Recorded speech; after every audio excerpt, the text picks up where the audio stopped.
Lokhi Gayen. I am Lokhi Gayen. At this age, words fill my mind. I didn't have the chance to go to school. With much effort, I learned to read and write. Everything has changed, people too. But seeing the girls of today, I feel like speaking to them. Now they are going to school, but they can't bear the blows of life. Some are depressed, some end their life, others accept injustice. They accept defeat from the start. Listen to my story. You may get some strength.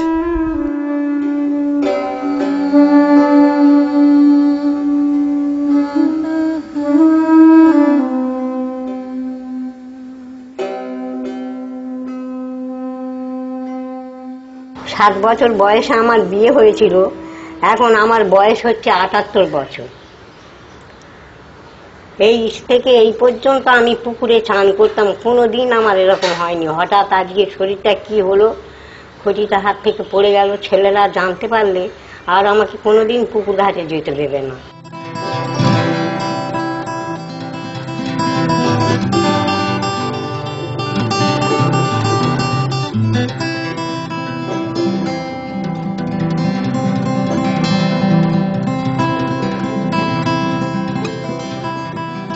তখন শাশুড়ি দরজা খুলে বাইরে বসে থাকতো, সারা দিনের জল তুলে নিতাম ঘোমটা দিয়ে। তখন স্বামীকে ডেকে ঘোমটা দিতে হতো। স্বামীর সঙ্গে কোনোদিন কথা বলি না।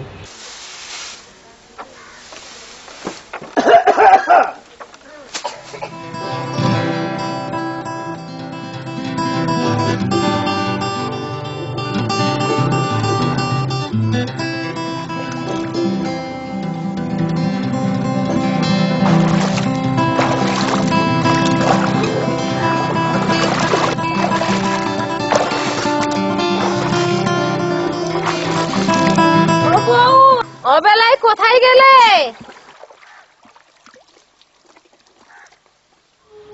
বাবা আসতো নিতে, সাইকেলে করে আমাকে নিয়ে যেত, আবার তাদের কথা মতো আমাকে দিয়ে যেত।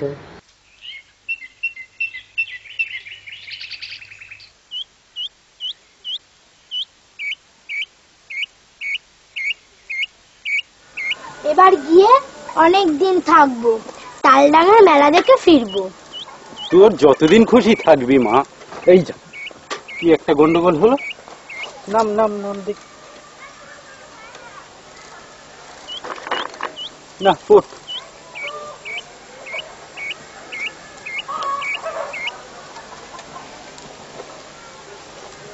তবে মেয়েদের শ্বশুর বাড়িতে না থাকলে লোকে যে মন্দ কথা বলে মা। শ্বশুর বাড়ি ভালো না, ওখানে আমায় খেলতে দেয় না।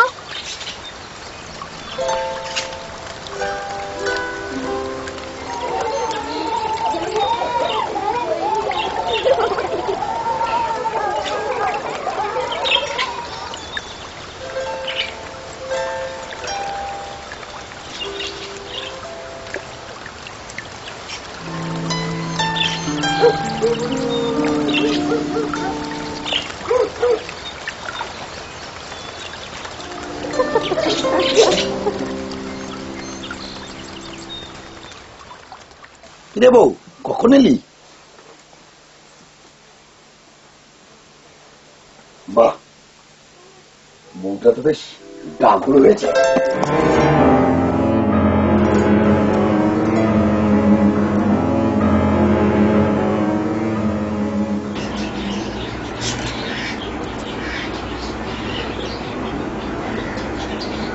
সাত বছর বয়সে আমার বিয়ে হয়েছে একটা 40 বছরের বুড়োর সঙ্গে।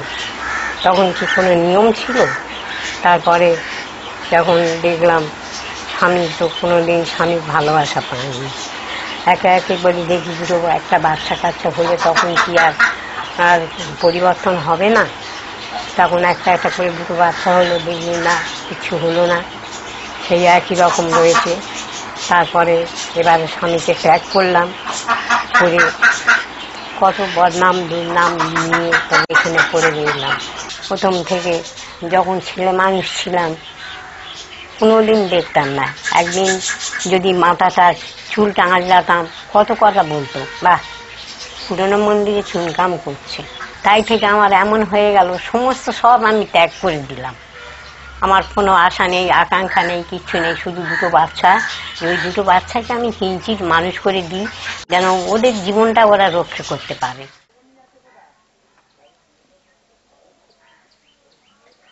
অবহেলা করে না, সে পাঠশালায় যা পড়িয়া আসে বাড়িতে তা ভালো করিয়া পড়ে। পুরানো পড়াগুলি দুবেলা আগাগোড়া দেখে। পড়া বলিবার সময় সে সকলের চেয়ে ভালো বলিতে পারে। পড় বাবা, ভালো করে পড়।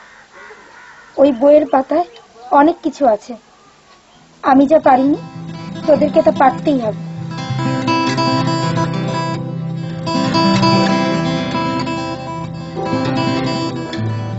দুটো ছেলেকে মানুষ করলাম, আর স্বামীর সঙ্গে ঝগড়া, চিরদিনের মতন ঝগড়া, আলাদা থাকতো, আলাদা খেত রান্না করে। আমি বলি ঠিক আছে, তবু আমি ওর সঙ্গে মিশবো না। আমার একেবারে কেন, কত কষ্ট করে বাচ্চাদের মানুষ করেছি, কত কষ্টের দিন গেছে। একদিন সারাদিন উনুনে হাঁড়ি চাপতো না, কিন্তু লোকে আমার বাড়ি ঢুকলে বলতে পারতো না যে এই মানুষটার আজকে রান্না হয়নি কি খাওয়া হয়নি। আর লোকের কাছে কত বদনাম দুর্নাম আমাকে দিত, দিকে যায়, আমি তাও মেনে নিতাম। আমি বলতাম যে মেয়েরা যদি পুরুষদের মতে না চলে, পুরুষদের কথা যদি না শোনে, স্বামীরা এইরকমই বলে থাকে, তা বলুক। তাই বলছে কি, আমি কি বলছে বলে কি আমি তাই হয়ে যাচ্ছি? ও যত পারে বলুকে যাক, সেও সহ্য করে থাকতাম। এমনি লোকে শাস্ত্রে বলে শৈলে সম্পদ, না শৈলে বিপদ। দুটো বাচ্চা যখন হলো তখন বললাম যে এদেরকে লেখাপড়া শেখাতে হবে, স্কুলে ভর্তি করতে হবে। বলে ছেলেকে লেখাপড়া শিখিয়ে কি হবে, আমার এটা তুলে জল দেবে? আমি বলি ভাবলাম তোমার নীতি এইরকম, ঠিক আছে, তবে তুমি তোমার নীতি নিয়ে থাকো, আমি আমার নীতি নিয়ে থাকি। আমার হয়েছে না, হতে বাকি আছে, আর আমি বাচ্চা হতে দেব না, আর বাড়াবো না বলে আমি আমার মতন থাকলাম। তাতে করে তোমার বলে কেন যারা ভিক্ষে করে খায় তার বাচ্চা হয় না? এগুলো হবে না কেন? তারা খুদকুড়ো নিয়ে এনে খাইয়ে বড় করে, তারা তো মানুষ করতে পারে না। কিন্তু আমার নীতি হচ্ছে কি, আমি বাচ্চা পেটে ধরবো, তাকে মানুষ যদি করতে না পারবো সে ছেলেকে আমি পেটে ধরবো না। তা এই হলো আমার নীতি। একটা মেয়ে হয়েছিল, সে 1.5 বছর হয়ে মেয়েটা মারা গেল। খুব কষ্ট ছিল, তাকে ডাক্তার দেখাতে পারি না, তা গিয়েছে ভালোই হয়েছে, তার জন্য আমার কোনো দুঃখ নেই। কেন মেয়ে থাকলে তাকে লেখাপড়া শেখাতে হবে, কিন্তু ওরা তো ওগুলো চায় না। মেয়ে ছেলে কি লেখাপড়া শিখবে? আমার ছোটবেলায় এত লেখাপড়া শেখার ঝোঁক ছিল, তা আমি কি করতাম, ওই বইয়ের পাতা ওই ছেঁড়া বাজার করে নিয়ে আসতো, সেইগুলোকে গুছি রেখে সেইগুলোকে ওই পড়ে আমি কোনো রকমে শিখেছিলাম। তা ওই বাংলা লেখাগুলো সব পড়তে পারতাম, চিঠি লিখতে পারতাম, ঠাকুরদের বই সব পড়তাম বলে এইসব শিখতে আমি সব ঠাকুরদের বই সব কিনে আনতাম, এনে ঘরে রাখতাম। একদিন সেই বইগুলোকে বের করে বলে মেয়ে মানুষ আবার কি বই পড়বে, মেয়ে মানুষ কি বই পড়বে, মেয়ে মানুষ কি লেখাপড়া শিখবে বলে সেই বইগুলো সমস্ত সব ছিঁড়ে উনুনে দিয়ে পড়ালো।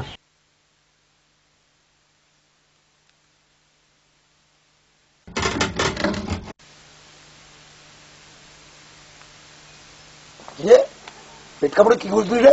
কিছু না।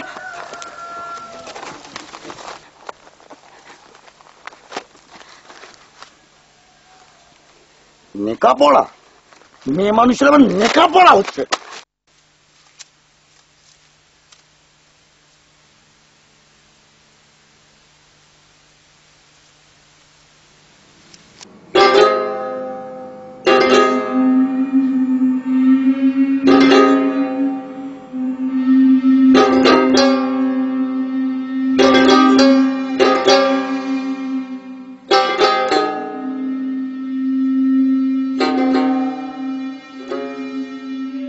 ছোটবেলা খুব আশা ছিল আমি লেখাপড়া শিখবো, আমি চাকরি করব, আমি রোজগার করব, সেই পয়সা নিয়ে আমি দশের কাজ করব, কিন্তু সে আশা আমার পূরণ হলো না।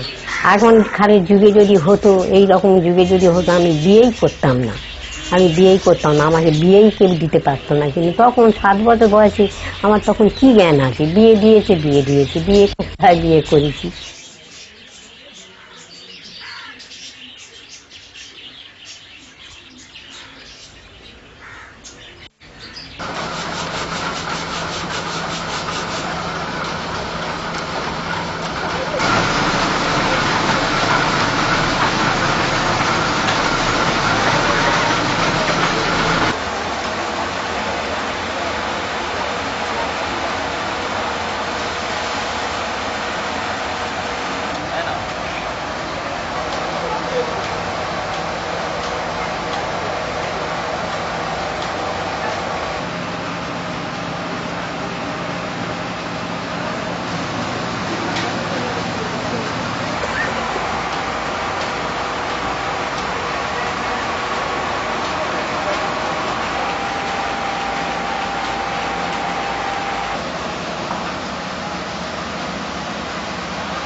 এখন তো আমরা ভালো আছি। 50 সালে আমাদের কি কষ্ট গেছে, দুর্ভিক্ষের সময়। তখন আমি চলে গেলাম আমার বড়দার বাড়ি টালিগঞ্জে, আর আমার ভাসুর, আমার স্বামী, এরা সব চলে গেল ওই কলকাতায় ভিক্ষে করতে। শাশুড়ি একা এখানে ছিল। তারপরে আমি ওই 1 কিলো চালের জন্য সারা রাত্রি, বিকেল থেকে সারা রাত্রি লাইন দিয়ে বসে থাকতাম। সারা রাত কি বৃষ্টি, সেই বৃষ্টিতে ভিজে ভিজেও বসে থাকতাম। লাইন ছাড়লে আর পাবো না, ওই চালের জন্য গিয়ে বসে থাকতাম। এরা গিয়ে ওখানে ভিক্ষে করতো, শাশুড়ি এখানে একা থাকতো। কত লোকেরা এসে বলতো, তোমার ছেলেরা খেতে পায় না, বাইরে গেছে ভিক্ষে করতে, তোমরা এইসব জায়গা নিয়ে বসে আছো কেন, ঘর নিয়ে বসে আছো কেন, এগুলো বিক্রি করো না। এই নিয়ে আমার শাশুড়ি মাথা খারাপ হয়ে গেল চিন্তা করে, ঘর বিক্রি করবো, তোরা ঘর নিবি, কে নিবি? আর তখন এত মাথা খারাপ হয়েছে, বটি কাঠারি নিয়ে চারদিকে ছোটাছুটি করবে, কে ঘর নিবি আয়, তাকে কেটে একদম কুঁচবো।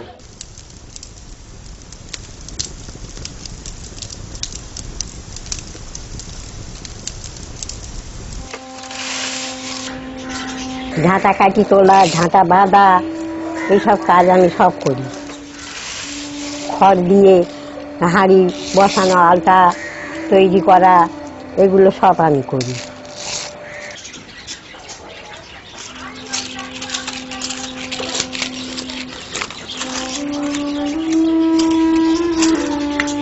আমি পুজো করি।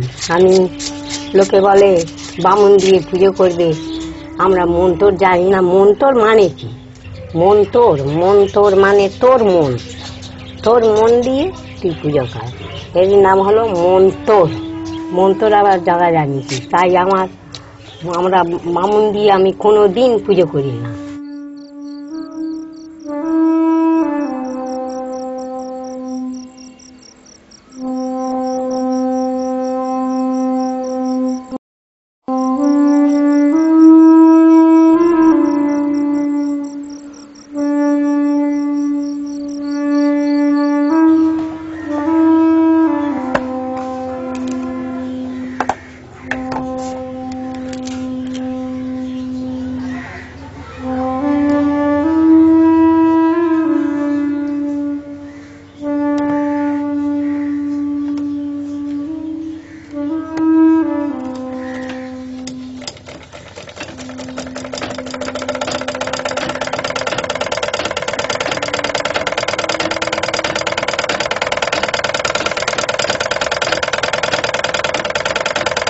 কাগজকে হাত দিয়ে কেটে জামা তৈরি করতাম, ওইগুলো ছোটবেলার খেলা।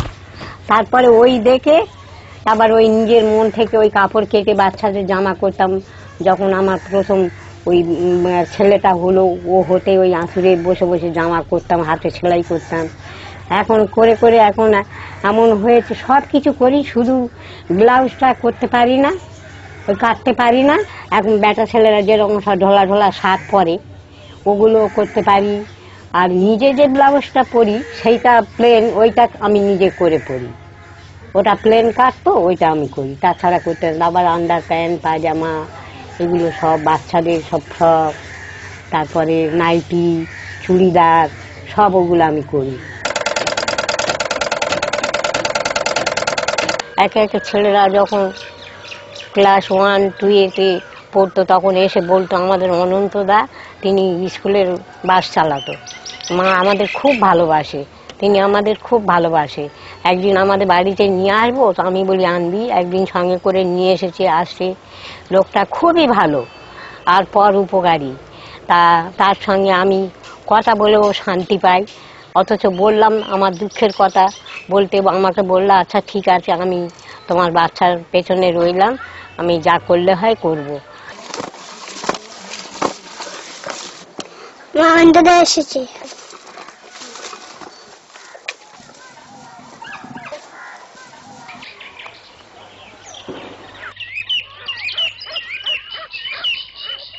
কি আজ ডিউটি নেই? বলে যা তো জল চৌকিটা নিয়ে। আজ যা পরে হবে, আবার পরে হবে।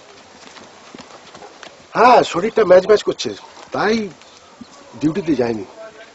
বসো, ভালো করেছো আজ তাহলে যাওনি। তোমার সাথে কথা বললে আমার মন ভালো হয়ে যায়। আমারও মাঝে মাঝে আমার মনে হয় আমার মধ্যে এত কথা জমা ছিল। তোমাকে যত দেখি অবাক হই, এত শক্তি পাও কোত্থেকে? কত কষ্ট করে ছেলে দুটোকে মানুষ করছো। তোমার জন্য মাঝে মাঝে দুঃখ হয়, বিশেষ করে তোমার স্বামী যখন তোমাকে ভুল বোঝে, অসম্মান করে। বাদ দাও ওই বুড়োর কথা, ওদের কাছে আমরা শুধু মেয়ে মানুষ। আমিও তো পুরুষ মানুষ। না, তুমি বন্ধু। ওই নোংরা নোংরা কথা বলতে বলে আর আমাদের বাড়ি আসতো না। তা আবার বুড়ো মারা যেতে তখন আমাদের বাড়ি আসতে বলতাম, আমাদের বাড়ি আসতো, বসতো, তারপরে টাকা পয়সা যা রোজগার করতো সব আমার কাছে দিত, কিন্তু একটা পয়সা আমি নিতাম না। তারপর ওনার লাস্টে নজর কমে গেল, চোখে ছানি পড়লো, গাড়ি চালাতে চালাতে একদিন অ্যাক্সিডেন্ট করলো, করে উনি জেলে গেল।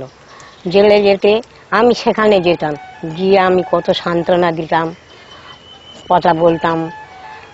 তারপরে আবার কিছুদিন পরে জেল থেকে ছাড়া পেয়ে বাড়িতে এলো। সে এখনো আসে, দুটো ভালো মন্দ কথা বলি, বন্ধুর মতো ব্যবহার করি। তিনিও আমার কথা শুনে শান্তি পায়, আমিও তাঁর কথা শুনে শান্তি পাই।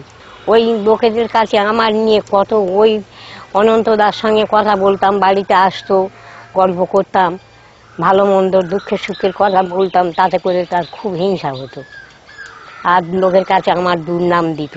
তাতে করে আমি কিছু মনে করতাম না, মেনে নিতাম যে স্বামীদের কথা মতে না চললে, ওদের কথা না শুনলে ওরা এইরকমই বলে। এত দুর্দান্ত ছিল তাকে নিয়ে, আমার মতো মানুষ বলে তাই তাকে নিয়ে ওই যে কদিন ছিল সংসার করেছিলাম। আর বলে যে ওসব মানুষকে নিয়ে সংসার করতে গেলে 4 পাটি দাঁত চাই, 2 পাটি দাঁত ছিল বলে আমার সব চলে গেছে, আর 4 পাটি দাঁত থাকলে তাহলে থাকতো। এমন দুর্দান্ত লোক ছিল, লোকের কাছে শুধু বদনাম দুর্নাম দিত। তারাও বলতো মেয়েটা তো খুব বদমাইশ, আর মেয়েদের কাছে বলতো, বলে তখন মেয়েরা বলতো এই চত মেয়েটা কীরকম দেখে আসি, যেরকম বলছে। এসে বাড়ির ভেতরে হয়তো দাঁড়িয়ে আছে, আমি হয়তো বলছি কি গো তোমরা কি দেখছো, এসো না এখানে বসন। তারপরে না এমনি তোমাদের ঘর বাড়ি দেখছি। তখন নিজেরা বলা কওয়া করবে, না রে ওই লোকটাই হচ্ছে কি বদমাশ, আমরা যেরকম মেয়েটার কথা যেরকম বলছি আমরা কই সেরকম কিছু দেখছি না, লোকটাই হচ্ছে কি বদমাশ।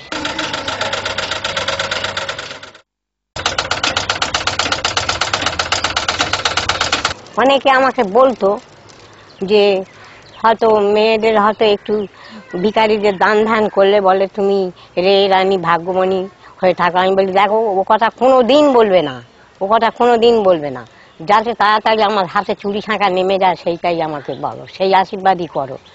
তারপরে যখন মারা গেল আমি একদিনও কাঁদি না। তারপরে মারা যেতে আর আমি মাথার ন্যাড়া হলাম, আমার মাথা চুল আমি রাখতে পারতাম না। আর যখন মা ধরতো একেবারে জোর করে টেনে হিঁচড়ে চুল বেঁধে দিত, একবার বাঁধলে আর এখন 15 দিন খুলতাম না। যখন ছোটবেলা তারপর বিয়ে হতে এলাম, শাশুড়ি সেও জোর করে ধরে ধরে চুল বেঁধে দিত, একবার এঁটে সেঁটে, আর আমার মাকে গালাগালি দিত।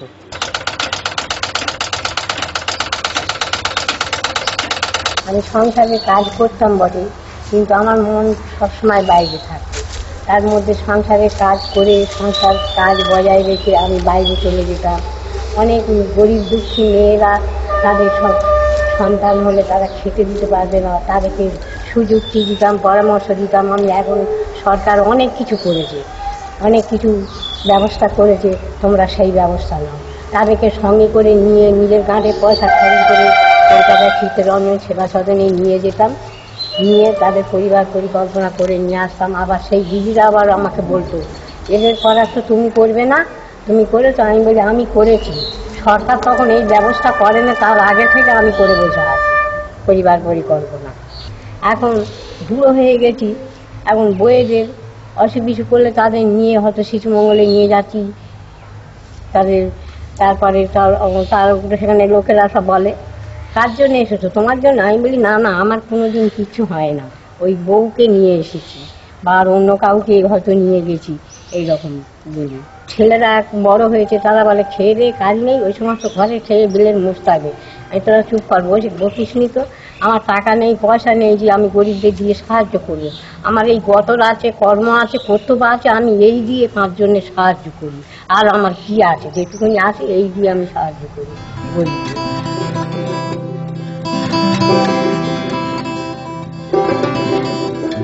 আমার ইচ্ছা যে আবার মরে যখন জন্মাবো, যদি মানুষ যদি হই, তা কোনো মেয়ে ছেলেও হবে না, বেটা ছেলেও হবে না, ভগবান যেন আমাকে হিজড়ে করে।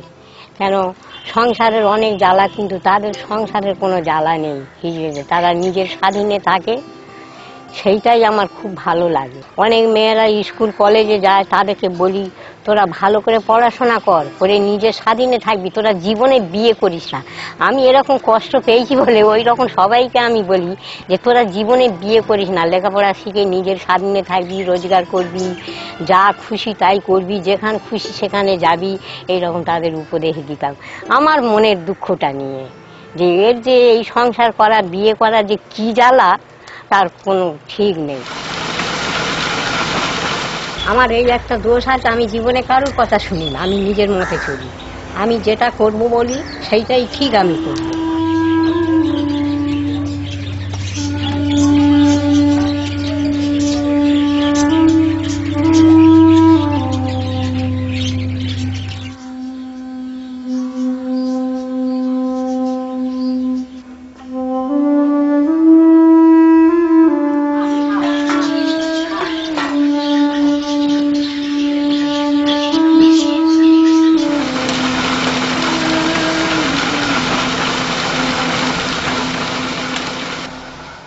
তো দাদুকেও আমি স্কুলে নিয়ে গিয়েছিলাম, তারপরে তোর মাকেও স্কুলে নিয়ে গিয়েছিলাম, আবার তোকেও নিয়ে যাচ্ছি। আমি এখনো মরিনি, বেঁচে আছি জানিস। লোকে আমাকে বলে শালের খুঁটি, তাই টিকে আছে, অন্য খুঁটি হলে এতদিন নষ্ট হয়ে যেত।